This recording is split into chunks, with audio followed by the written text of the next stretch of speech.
আসসালামু আলাইকুম রহমতুল্লাহি ওবারাকাতুহু। কালকে জুমার দিন উপলক্ষে আপনাদেরকে একটি আমল দিতেছি আমি।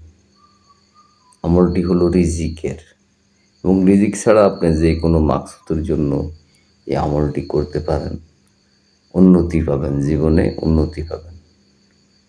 প্রত্যেক শুক্রবারে নামাজের পর ফরজের সালাম ফিরানোর পরে আপনি কারোর সাথে কথা বলবেন।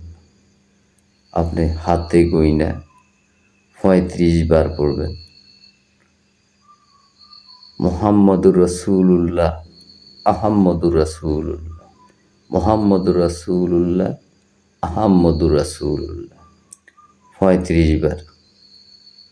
ঠিক আছে, ৩৫ বার পড়বেন, মনে মনে পড়বেন, আগে পিছিয়ে দুরূদ শরীফ পড়বেন। আপনি মনে মনে যেই কোনো মাকসুদের নিয়ত করতে পারেন, যে কোনো মাকসুদ আল্লাহ আপনার পূরণ করবে। কিন্তু আপনি এক সপ্তাহ করলে হবে না, প্রত্যেক সপ্তাহে আমলটা করবেন। যদি পারেন চেষ্টা করেন, প্রত্যেক সপ্তাহ করবেন, উপকৃত হইবেন। আমারা শুধু দোয়া করবেন, আপনারা সুন্দর সুন্দর আমল দিব আপনাদেরকে। ঠিক আছে, আমার কাছে অনেক আমল জানা আছে আমি আপনাদেরকে আমল দিব, আপনারা করেন। ঠিক আছে, আমি কে এটা জানার বিষয় না, বিষয় হচ্ছে আমি পবিত্র কালাম থেকে, কোরআন থেকে আমল দিতেছি কিনা সেটা আপনারা ফলো করবেন। ঠিক আছে, সেটা ফলো করবেন, আপনাদের উন্নতির জন্য খুবই ভালো হবে।